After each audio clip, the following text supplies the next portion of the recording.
10, and we're going to start things off with a bang.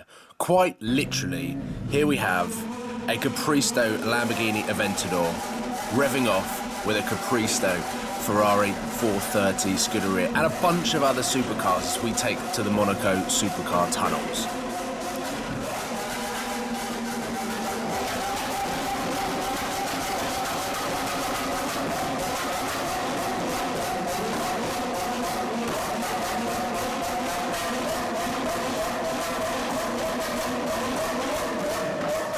So this has been one of my best experiences with supercars this year.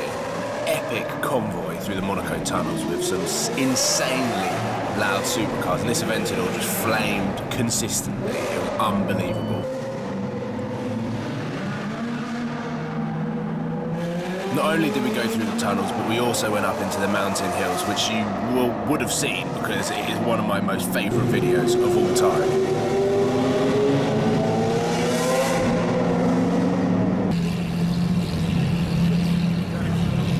Number 9 on the list is a couple of Koenigseggs that were cruising around Monaco during the Grand Prix, and as you can see I got quite excited here at the Koenigsegg Agera X. This is actually driven by Adrian Sutil at this point, which is pretty cool. Driving around near Casino Square and then eventually parking up next to a CCXR full carbon edition. If I'm correct, please correct me if I am wrong in the comment box below, but it is absolutely stunning. And then this is with the chaos that incurred at the Monaco Casino Square when Adrian Sutil decided to park next to the other Koenigsegg that was parked outside the casino.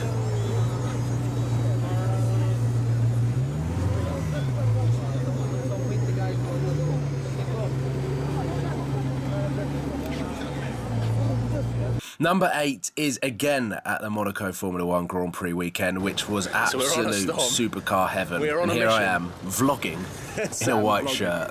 I felt like I had to dress up for the Monaco Formula 1 Grand Prix. And there were literally Ferraris everywhere. There was a 458 California right there.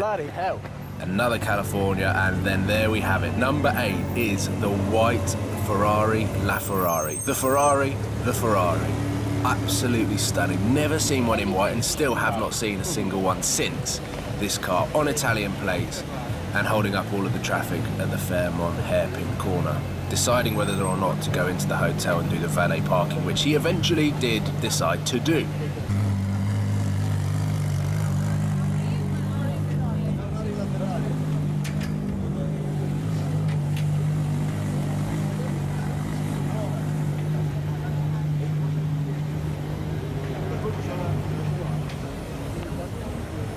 Number 7 isn't exactly a legit car spot. As you can see, I am here in Detroit for the North American Motor Show and at the Ford press conference. And the reason why this makes it in so highly is what a special trip this was to be in Detroit, but then to be there in person when they announced the new 2017 Ford GT. I had no idea about this car. They had completely talked it off during this press conference, hadn't mentioned a single thing about the next supercar that was coming from Ford until they said, we've got one more thing to show you. And then at this moment in time, I think my palms started to get a little bit sweaty. I had no idea what this car was going to look like. I loved the old Ford GT, and all of this stuff here really excited me, and I just could not believe that I was actually here. And when I started seeing glimpses of the Ford GT, I started to get really nervous here. And here we go. This is the first time the world saw the brand new Ford GT, and oh my god, is it a stunning car. The dimensions are unbelievable. It shouldn't be a car. It should be like a rocket or something. The way this car looks in person, it is so wide, it is so low. If there was one car that I'd love to own in the next 2 to 3 years, it is this car.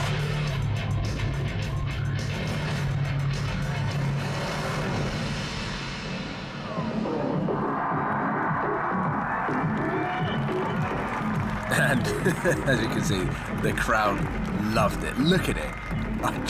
I still can't get over it, and I can imagine that that car in satin black will be the most stealth-looking Batmobile-esque car ever. And Really, really great footage from me there. Great filming. I think I was probably trying to take a picture at the same time to try and get that snapshot online. Look at those exhaust tips. I mean, that is fighter jet stuff, and it matches the rear tail lights as well. Stunning car. Let me know your thoughts on the new 2017 Ford GT. Have you seen one? What colour have you seen it in? Because I know that there's a few floating about now, but I have to say that is one of my favourite cars at the moment. I need to learn on getting the whole car in the frame. Number 6 is at SB Race Engineering when they built this car.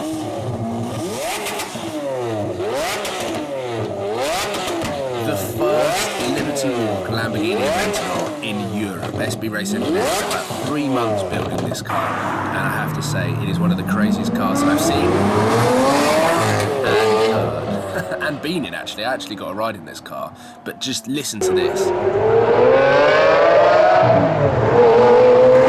And then this, and then watch the flames.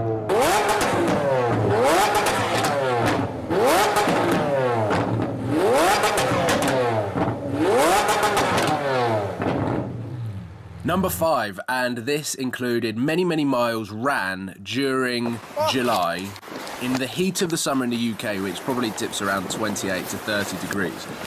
And I got a call to say that there was a Pagani Zonda Cinque Roadster just right around the corner. Oh my God. I ran from Park Lane down into Knightsbridge, which for those that know is quite a long run. And I had a gilet on, which is a body warmer, sleeveless hoodie sort of thing. And I'm filming the floor at the moment, but there it is. One of my all-time favourite cars.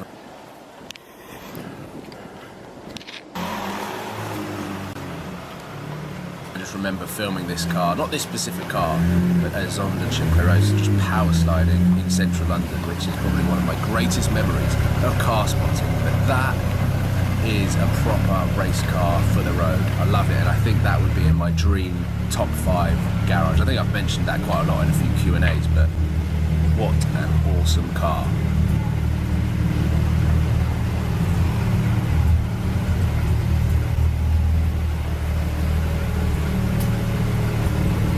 Number 4, and we move back to Monaco just this is after the last top day in marks. Monaco, and we Listen to me here, really P1 enthusiastic. Thursday, up in the Talking hills of about Monaco, Lewis getting Hamilton's fuel. We found out that it was actually a McLaren McLaren worker fueling the car, ready for a handover, which was supposed to be happening today. No one expected it. It turns out to be Lewis Hamilton. So otherwise I haven't got very good zoom. And there we go, classic editing. But this actually is Lewis Hamilton's McLaren P1, and we were lucky enough to see it get delivered. We saw him briefly, which you'll see in the next clip. The annoying thing was I actually was only filming on my iPhone today because I didn't think we'd see anything. But there is Lewis Hamilton on full iPhone zoom in the blue, matching his McLaren P1, which is very similar to what Shmi 150 does with his MSO Cerulean Blue 675 LT. And here it is coming out. It is the most stunning colour I've seen on a McLaren P1. It's just a shame that he left in electric mode and it sounded like a golf cart. That isn't Lewis Hamilton picking it up. He actually left and went back to his apartment, which is just down the road from here, and then got one of the McLarens to deliver it. Number 3, and we have got a Mansory Bugatti Veyron Vivere, or Viveri. I'm not particularly sure how you pronounce it, but we were on a hunt. We saw it. Yes, we found it. And this is the moment that we found it. What an absolute animal. And we were so lucky. We arrived 2 minutes before the owner came out, got in the car, and started up. It sounds amazing with the Mansory exhaust system.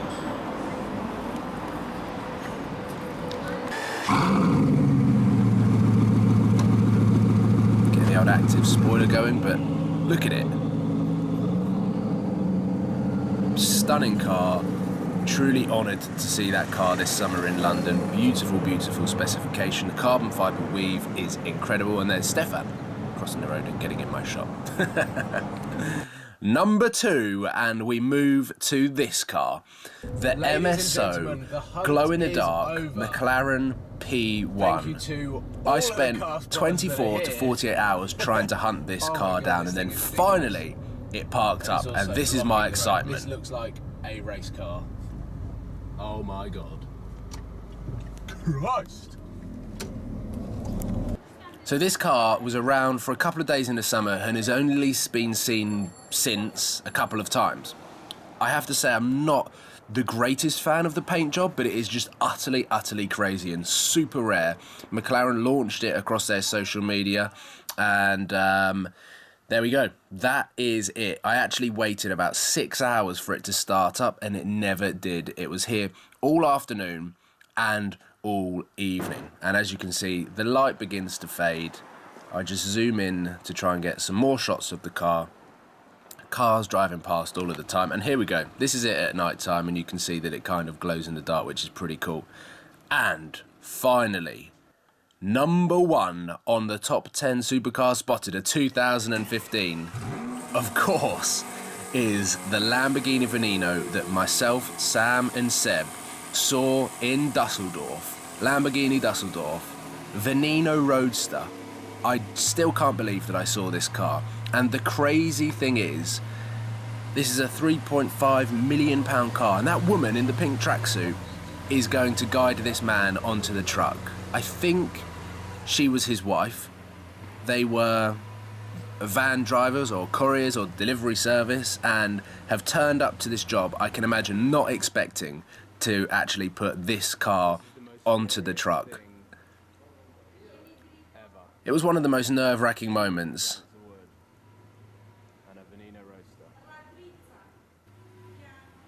And here you go, here's a couple of the salesmen trying to help get this car on, bearing in mind the value and also the rarity of this car. And there she is, she's got 2 handbags. And there she is trying to guide him back on. There's Seb's reaction. We couldn't believe what we were seeing. Look how close it is. This car does not have nose lift. There goes the wooden plank into the side skirt, which I've just filmed there. They had to reverse back, do it again, and try and squeeze this car on. It is basically an Aventador Roadster with a massive wide body kit, and it looks utterly crazy. It is a spaceship for the road. It's not a race car for the road, it is a spaceship for the road. The rear on the car. The wing mirrors have got... I literally just said it was like a spaceship for the road. I told them the wing mirrors had to go in, which they did, and there we go. It is in. And the salesman starts clapping and praying. So there we have it. The top 10 supercars of 2015.